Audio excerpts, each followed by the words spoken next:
नमस्कार दोस्तों, स्वागत है आपके अपने YouTube चैनल लिटरेरी थिंग्स पर। तो आज हम बात करने वाले हैं शैलेट कीटली के एक बहुत ही फेमस अवार्ड विनिंग प्ले के बारे में, जिसका नाम है my mother said I never should. ये महिलाओं की 4 पीढ़ियों की एक बहुत ही पावरफुल कहानी है।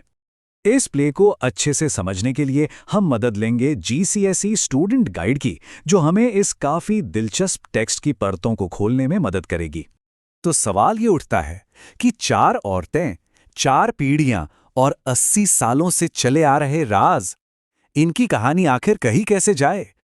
ये प्ले हमारे सामने एक पहेली की तरह आता है, जो समय में आगे पीछे जाकर हमें दिखाता है कि कैसे इन औरतों की जिंदगियां एक दूसरे से बहुत गहराई से जुड़ी हुई हैं। तो चलिए इस पहेली को सुलझाते हैं। हम इन 5 हिस्सों में इस परिवार की कहानी के बिखरे हुए टुकड़ों को एक साथ जोड़कर पूरी तस्वीर को समझने की कोशिश करेंगे। ये प्ले इस बात को बहुत खूबसूरती से दिखाता है कि कैसे महिलाओं की आम सी लगने वाली जिंदगी भी असल में कितनी ड्रामेटिक और जरूरी हो सकती है, खासकर 20वीं सदी के उन बड़े सामाजिक बदलावों के बीच, जब हर पीढ़ी को नई तरह की चुनौतियों का सामना करना पड़ रहा था। तो इस कहानी के सेंटर में कौन है? देखिए, पूरी की पूरी कहानी सिर्फ 4 किरदारों के इर्द गिर्द घूमती है, और इनमें से हर एक किरदार एक अलग जमाना, अलग उम्मीदों और अलग तरह के विकल्पों को दिखाता है। सबसे पहले हैं डोरिस, जो 1900 में पैदा हुई, एक तरह से परिवार की मुखिया। फिर उनकी बेटी मार्गरेट, जिसने वर्ल्ड वॉर 2 का दौर देखा। मार्गरेट की बेटी जैकी, जो 60 के दशक की आज़ादी की लहर का हिस्सा बनी। और आखिर में रोजी, 1971 में जन्मी एक मॉडर्न लड़की। अब यहाँ एक बहुत ही इंटरेस्टिंग बात आती है, वो है किटली का कहानी कहने का तरीका। ये कोई सीधी सादी कहानी नहीं है जो ए से शुरू होकर बी पर खत्म हो जाए। ये प्ले ना टाइम में आगे पीछे कूदता रहता है। 1923 से लेके 1987 तक हमें इनकी जिंदगी के हिस्से दिखाए जाते हैं, पर किसी भी क्रम में नहीं। मतलब एक सीन में हम 1940 में हैं तो अगले ही पल हम सीधा 1969 में पहुंच जाते हैं। इस टेक्निक को कहते हैं नॉन लीनियर नैरेटिव। और कीटली ऐसा करती क्यों है? वो चाहती हैं कि हमारा ध्यान इस बात पर ना हो कि आगे क्या हुआ, बल्कि इस बात पर हो कि कैसी कुछ पैटर्न्स, कुछ अनकहे तनाव पीढ़ी दर पीढ़ी दोहराए जा रहे हैं। और मजे की बात तो यह है कि खुद प्लेराइट ने कहा था कि उन्होंने इस प्ले को लिखना स्ट्रक्चर से शुरू किया था, शब्दों से भी पहले। मतलब स्ट्रक्चर ही अपने आप में एक कहानी कह रहा है, लाइट, कलर और साउंड की भाषा के जरिए। और इसका सबसे बेहतरीन उदाहरण है वो रहस्यमयी वेस्ट ग्राउंड सीन्स। ये सीन मानो समय से बाहर हैं।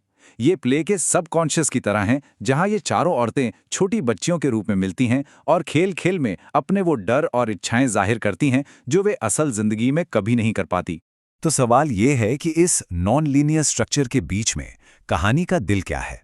मतलब ये प्ले हमें असल में बताना क्या चाहता है? ये कहानी है माँ बेटी के बहुत ही कॉम्प्लेक्स रिश्तों की। इसमें प्यार है, बिल्कुल है, लेकिन उसके साथ साथ जेलसी भी है, अटेंशन के लिए कंपटीशन है, गहरे राज हैं, और कुछ ऐसे डिस्ट्रक्टिव पैटर्न्स हैं जो एक पीढ़ी से दूसरी पीढ़ी में ट्रांसफर होते रहते हैं। एक बड़ी ही जरूरी बात जो प्ले दिखाता है वो ये है कि हर आने वाली पीढ़ी के पास अपनी माँ से ज्यादा चॉइसेस होती हैं, लेकिन हर चॉइस की एक कीमत होती है, एक कुर्बानी। जैसे डोरिस को शादी करते ही अपनी टीचर की नौकरी छोड़नी पड़ी। वहीं दूसरी तरफ जैकी ने आर्ट में तो कामयाबी हासिल की, लेकिन उसके लिए उसे मां बनने की खुशी को छोड़ना पड़ा। और ये सब कुछ घूमता है एक बहुत बड़े, दिल दहला देने वाले राज के इर्द गिर्द। वो राज ये है कि जैकी अपनी बच्ची रोजी को पालने के लिए अपनी ही मां मार्गरेट को दे देती है, और मार्गरेट उसे अपनी बेटी बनाकर नहीं, बल्कि अपनी छोटी बहन बनाकर पालती है।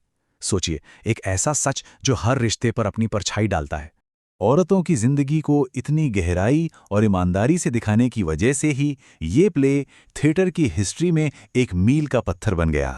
असल में ये इतना महत्वपूर्ण है कि साल 2000 में रॉयल नेशनल थिएटर ने इसे 20वीं सदी के 100 सबसे जरूरी नाटकों में से एक माना था। ये प्ले उस दौर का हिस्सा है, 1980 का, जब महिला नाटककार आगे आ रही थी। इसने उस विचार को मजबूती दी कि पर्सनल इज पॉलिटिकल, मतलब औरतों की घरेलू जिंदगी, उनके आपसी रिश्ते, ये सब भी उतने ही जरूरी और ड्रामेटिक हैं जितने की बड़ी बड़ी पॉलिटिकल घटनाएं। और आखिर में प्ले हमें एक बहुत ही अहम सवाल के साथ छोड़ जाता है। अगर रोजी की अपनी बेटी होती तो क्या वो इस परिवार में पीढ़ियों से चले आ रहे दर्द और कड़वाहट के साइकिल को, क्या वो उसे तोड़ पाती?